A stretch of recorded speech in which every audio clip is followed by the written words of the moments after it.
So this is what they think Jared Leto's Joker should look like. I can understand where they're coming from when they chose Jared Leto to play the Joker. He is a very talented actor, having been in such films as Lord of War and Requiem for a Dream, along with writing, directing and starring in the film Mr. Nobody. So he's definitely talented and has what it takes to portray such an insane, crazy bastard as the Joker. The only thing I don't really like is what they've done to him. Fine, they're going for a younger version of the Joker compared to that seen in the other movies. This is kind of where DC has always let themselves down compared to Marvel in my eyes, and that is that Marvel's world seems to be very good when they're being connected together, bar when they connect everything else with Marvel to do with X-Men.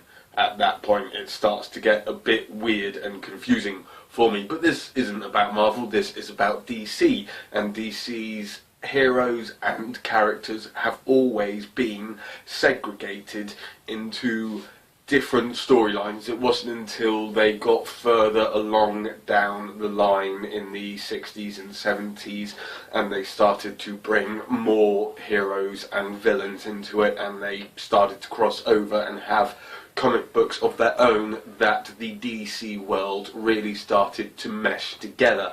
And that's why it sometimes is a bit hit and miss in the comic books personally.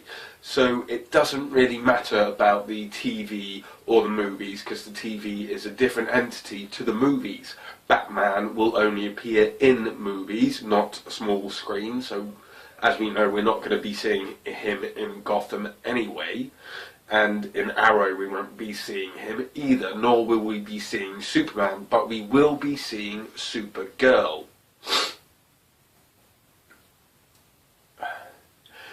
So when it comes to the new Suicide Squad movie, they can pretty much take it from any branch of the DC history that they have created.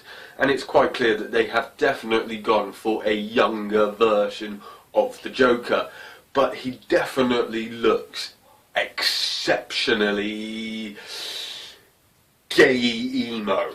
Not that I have anything against the emos per se, except for the fact that they are far too self-hating. This is why I preferred goths. Goths hated the world.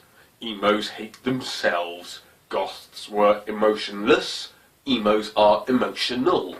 And they've definitely made Jared Leto's Joker look a lot emo-y. I mean, look at the tattoos. Yeah, they're going for the comic book style. They're going for the Killing Joke kind of style of Joker, and the recently not banned but pulled version of the Batgirl cover as well. You know, he's very kind of dark, sinister, the laughter on his tattoos and the other different tattoos that help portray the Joker who he is in the comic book style of writing that they use in some of their more prolific comic books about the Joker and Batman.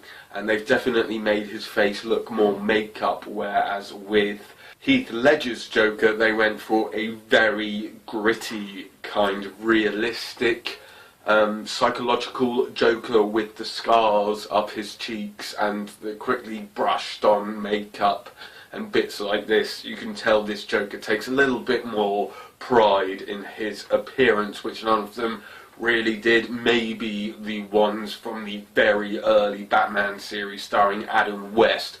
But of course you do have the Jack Nicholson's Joker in the Tim Burton's Batman 1 and 2, and he portrayed it fantastically. In fact, a lot of people were dubious about Heath Ledger's Joker when they said he was going to be the Joker, and then everybody loved him. So you can't really say too much about Jared Leto's Joker just yet until you've seen what he does with him, because you've got to remember that Jared Leto is a BAFTA winner and Oscar nominee actor. He's a writer, director, he's a very intelligent person who loves this kind of material like Batman and comic books, and he's got a very good and interesting way that his mind works, as you can hear in a lot of the lyrics that he writes in his band 30 Seconds to Mars. So you can definitely tell he's going to get into the psyche, but it's definitely this gay-ass kind of looking... It kind of looks like they've gone from Tim Burton's Batman, but this time being Christopher Nolan's Batman, to Val Kilmer's style of Batman in Batman Forever, or George Clooney's style of Batman in Batman and Robin. If you haven't seen either of those movies, then you really do not have to. They are pretty atrocious. However, if you are a huge Batman fan and you haven't seen them, then you've kind of got to waste 3 hours of your life and wish that Batman would stick a bullet in your brain rather than watching these two movies. But you kind of got to watch them just to say you are a true Batman fan if you haven't already. So therefore I am looking forward to Jared Leto's Joker. But I really hope they make him a little bit more gritty, a little bit more intense and realistic, rather than going for what they're clearly going for, which is the very comic book style Joker. But then again, it is the Suicide Squad missions, and even the Arrow episodes with the Suicide Squad and the DC original animations of the Suicide Squad films, they are more cartoony, more fun and more light-hearted compared to the rest of the stuff that they do.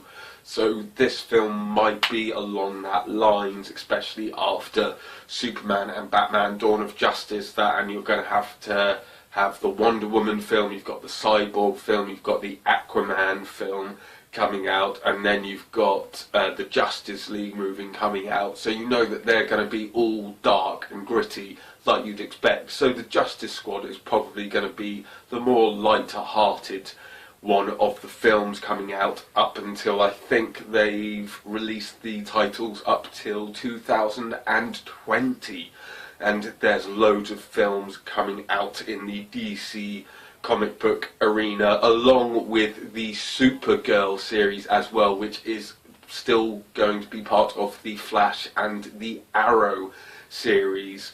The ones that they can't cross over with is, of course, Gotham and Constantine, as they are on two different networks, which sucks, because the Green Arrow wouldn't work in Constantine's universe, but Constantine would definitely work in Green Arrow and the Flash's universe.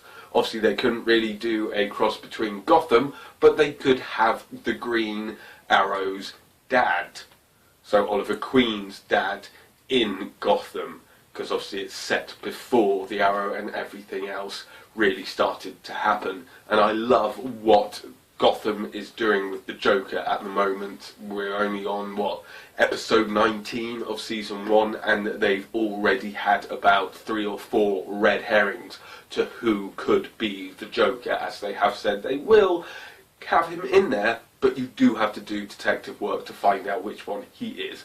Whereas with this Joker, no detective work is needed. It's pretty bloody obvious. It's kind of cool, but at the same point, you know they're going for the teenage market, and you know the Suicide Squad is going to be a 15, and therefore not have enough blood, guts, gore, violence or swearing as you really want from a film that has the major villains from DC leading it.